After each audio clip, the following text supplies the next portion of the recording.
Apenas en la década del 10, los hermanos Di Domenico, unos inmigrantes italianos, empezaron a producir material audiovisual en Colombia. Pero esta producción fue censurada porque uno de ellos trataba sobre el asesinato del general Rafael Uribe Uribe. Entonces generó mucha polémica, ya que los asesinos aparecían en dicho material. Digamos que en la década del 20 tuvo mucho apogeo el cine colombiano.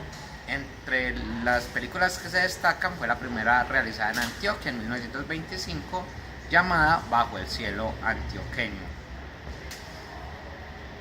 Posteriormente hubo un bache bastante grande de óperas primas de distintos realizadores, pero que no tenían una secuencialidad, era un trabajo de románticos, de locos. En la década de los 80 volvió a tener algo de fuerza el cine colombiano gracias a Focine, que en su momento era bajo la dirección de María Emma Mejía, que es descendiente de don Gonzalo Mejía, que fue el productor de Bajo el cielo antioqueño.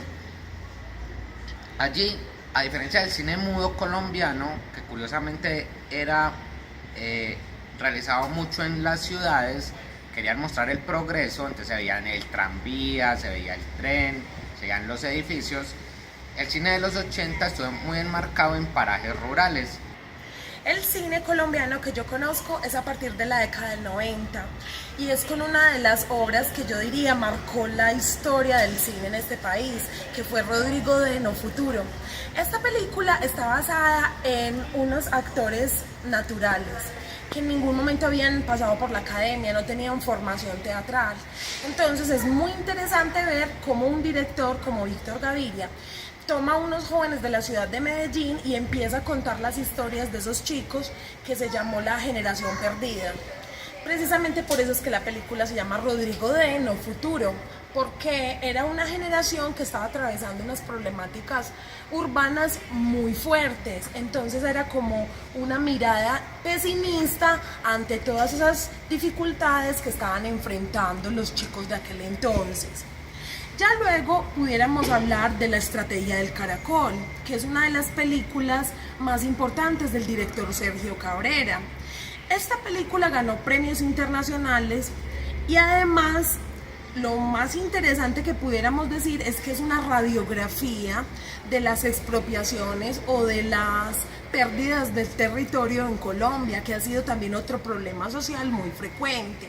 Entonces es interesante ver cómo se llevó a la ficción una dificultad que se venía viviendo de todas aquellas personas que se ven obligadas a deshabitar sus casas, y lo toma como de una manera muy realista, pero también al mismo tiempo con la ironía.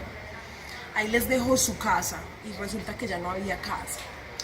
Posteriormente vendrían otras películas también muy comerciales. Una de ellas es La Vendedora de Rosas, que también está basada en una problemática que es los niños habitantes en situación de calle. Y una de las características que vamos a ver muy recurrentes en el cine colombiano es tratar de mostrar la realidad, es decir, no es un cine basado en la ficción netamente, sino que es un tipo de filmografía que toma aspectos de la realidad, los reconstruye y los vuelve temática cinematográfica.